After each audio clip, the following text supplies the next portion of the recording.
Bonjour, bienvenue sur le blog de Secrets de Nutritionniste. Je suis Marie Boyer-Becker et aujourd'hui nous allons voir à cette veille de Pâques comment faire des chocolats soi-même, pas à pas. Alors d'abord, pourquoi j'ai voulu faire des chocolats moi-même? Parce qu'en fait, dernièrement, j'ai écrit sur le blog un article sur une enquête que j'ai faite sur le chocolat. Et je me suis rendu compte que la culture du cacao était vraiment quelque chose qui pouvait être faite dans de très mauvaises conditions, des mauvaises conditions de travail, de paiement des ouvriers, de travail des enfants, etc. Donc, depuis, je fais très attention à mes achats de chocolat. Et donc vous pouvez le voir sur l'article du blog que je vous mettrai en dessous de cette vidéo. Et voilà, je voulais faire en fait des chocolats de Pâques avec du bon chocolat qui soit en fait dans mes valeurs et donc qui soit bio et éthique parce que c'est important qu'il soit les deux. Donc, dans l'article du blog, vous pouvez lire de quelle façon on peut choisir un chocolat bio et éthique. Et donc, dans celui que j'ai pris pour faire les chocolats de Pâques, qui vont être tout simplement des mendiants, j'ai pris du chocolat dessert bio et éthique que je trouve dans mon magasin Biocop.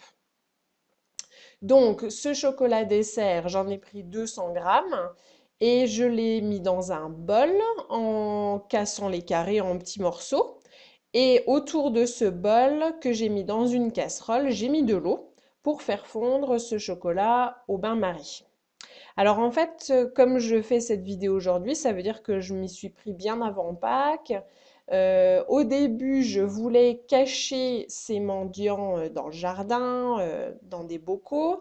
Et puis finalement, je me suis dit que ce serait sympa de partager ça avec mon fils. Et en fait, on les a fait ensemble et il était enchanté d'avoir fait ses propres chocolats. Pâques ou non, on a décoré quand même, voilà. Mais il est vraiment content de les avoir fait lui-même.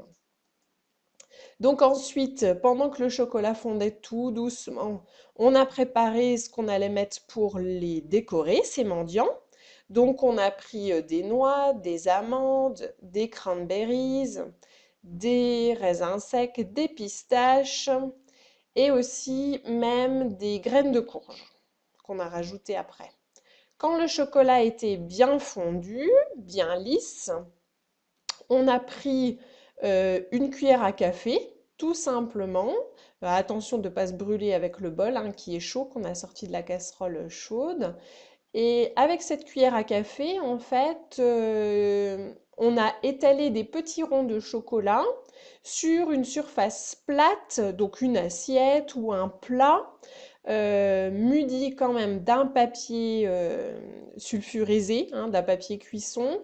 Et on a vérifié que le plat ou l'assiette rentrait bien au frigo. Vérifiez bien avant parce que sinon après on est embêté.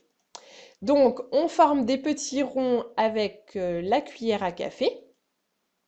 Et ensuite, tout simplement, avant que le chocolat reprenne, on y insère des petites décos qu'on avait préparées. Donc ici, noix, pistaches, raisins secs et cranberries.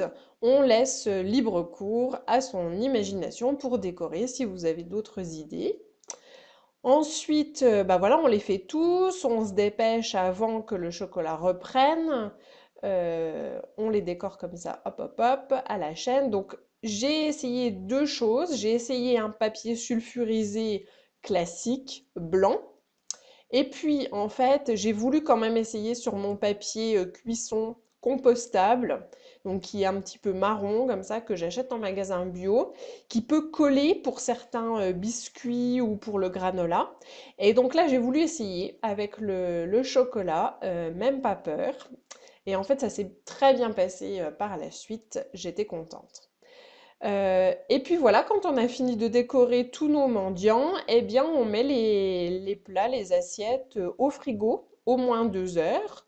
pour que le chocolat reprenne sa consistance dure et que les petites décorations finalement soient prisonnières du chocolat et que ça fasse le mendiant complet.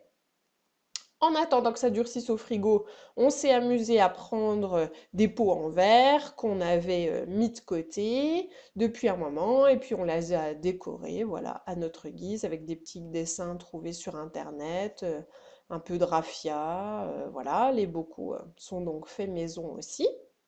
Et puis ensuite, eh ben, finalement, les mendiants se sont très très bien décollés, que ce soit du papier sulfurisé classique ou du papier sulfurisé compostable. Tout s'est bien passé. Et ensuite, on en a garni nos bocaux pour que ça fasse joli.